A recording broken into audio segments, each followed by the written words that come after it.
The thermoform train keeps on chugging along. It's not exactly new since it came out a few months ago, but today we take a look at the Electrum Model E Elite.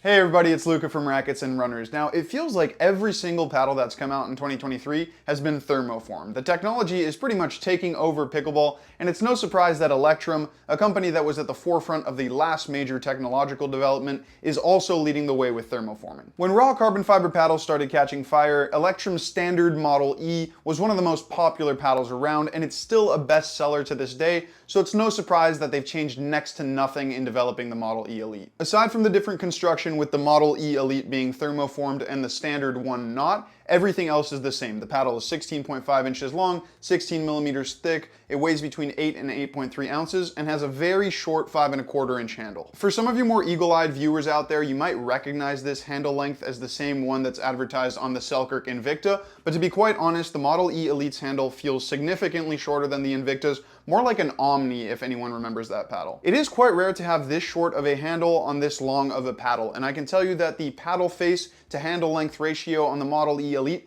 has the most consequential effect on its playability, at least when you compare it to other extended thermoform paddles. Now, of course, before we get into some more specific playability characteristics, remember that any of the paddles we mention here you can check out on our website, racketsandrunners.ca, and also please remember to drop a like on the video, subscribe to the channel, and let me know in the comment section down below what you want me to review next.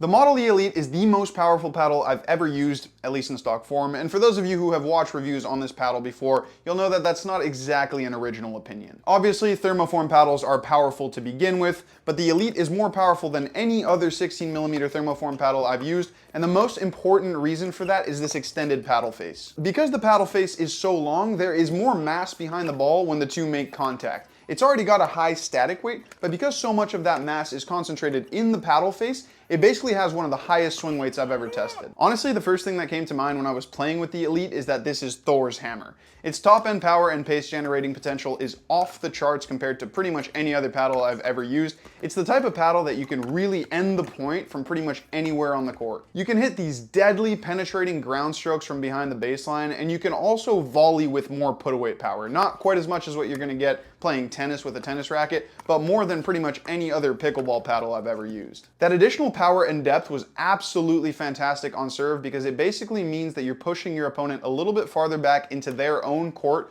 which delays them coming up to the net so that you can get up to the net first and take control of the point yourself. Okay, all that power and Thor's hammer stuff is all good and well, but here's the problem with Thor's hammer. It's pretty darn tough to swing, and it's kind of a similar story with the Model E Elite. Okay, you don't need Thor's strength to swing it, but it's one of the slowest and clunkiest paddles I've ever swung, at least in stock form. Let's delve into the minds of a pickleball paddle designer here for a second. When you're designing a paddle, the first thing you think about is shape and length, and the next thing you think about is the ratio of paddle face to handle length. Obviously, having such a high static and swing weight in an extended paddle shape like this was already a recipe to making this a slow paddle, but add to that the fact that the paddle face is so long and the handle is so short, and that basically breaks the camel's back in making this the slowest paddle out there. Now, this slower hand speed was most noticeable for me at the net. It just feels like the Model E Elite takes a split second longer to react, which made it one of the worst performing paddles I've used for hand battles. In that regard, the Model E Elite really is a paddle that wants to control points rather than react to situations dictated by your opponent. Now, the good news is it does have all the characteristics to play that style of play. So as long as you're proactive with your movements and shot selection, it'll be a perfect paddle for you. But if you are more of a reactive player, there definitely are better options out there.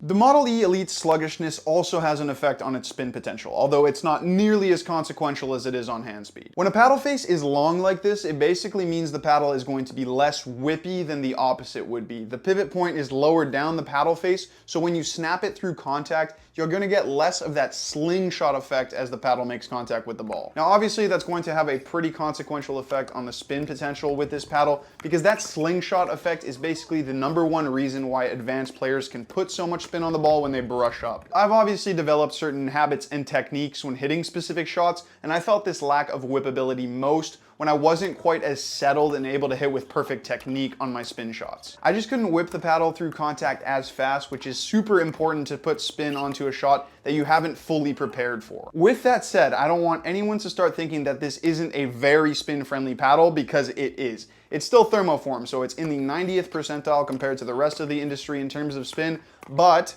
compared to other thermoform paddles with longer handles, it's not quite as good.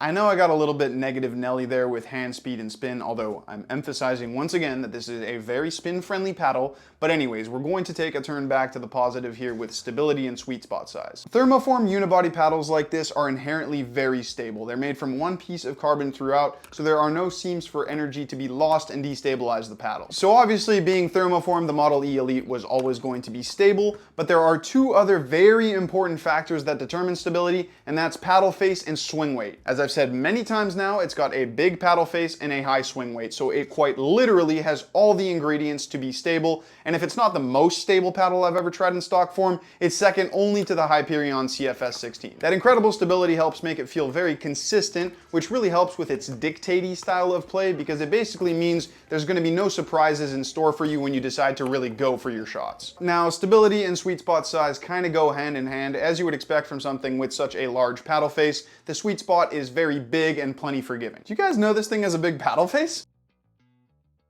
Now obviously, thermoform paddles aren't exactly known for their control, but in my 1X Power and Vatic Pro V7 reviews, I mentioned that I added a little bit of weight to those paddles and it definitely helped with their control. More weight means more stability and more solidity, which just translates to a bit more connection to the ball for directional control. Because it already has such a hefty swing weight, the Model E Elite basically plays like a weighted up carbon 1X Power or Vatic Pro V7. The control is excellent compared to those paddles, but, and this is a big but, it's not a soft paddle by any means. It still very much has that instantaneous feel of a thermoform paddle, so it won't give you that ability to almost control your dinks and slower pace touch shots mid-contact, but if you do work on softening up your own hands, it's definitely not a paddle that's going to hold you back. Now there is one thing I found particularly positive for control with this paddle, and it might sound a bit counterintuitive at first, so bear with me, but let me try to explain. When a paddle is very maneuverable, it's also very susceptible to moving too much from the slightest imperfection in your technique. And you don't want that. You want the paddle face to stay constant throughout your stroke. Because the Elite is so sluggish, it takes a lot more to move the paddle face, basically meaning it's less susceptible to imperfect technique and therefore easier to control. I know it sounds kind of weird, but it's almost like this sluggishness provides some sort of safety net for imperfections in your technique,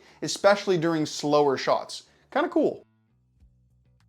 If you've tried a thermoform paddle before and your absolute favorite thing about it was its power, then the Model E Elite is probably going to be the perfect paddle for you. The top end put away power and point ending ability here is basically the best I've tried, so there you go. Being thermoformed, it's obviously very spin friendly, so you'll be able to control your shots that way, but keep in mind, because it is slower than other thermoform paddles, you basically have to hit with perfect technique every time to produce the same levels of spin you would with some of the quicker ones. You'll also definitely have to work on quickening up your own hands when playing with the Model E Elite, and even then it's never going to be as competitive during hand battles as some of the quicker paddles out there, and that's just a reality. Like I have with pretty much every thermoform paddle I've used up until now, I really enjoyed my playtest of the Model E Elite, but I do have to say I am looking forward to going back to a paddle with a slightly longer handle, because I do think those suit my playstyle just a little bit better. But that's it from us today. Thank you so much for watching. There's a big paddle review coming next week, so stay tuned for that. But also remember that if you do want to demo the Elite, you can come visit us in store or go check it out online at racketsandrunners.ca.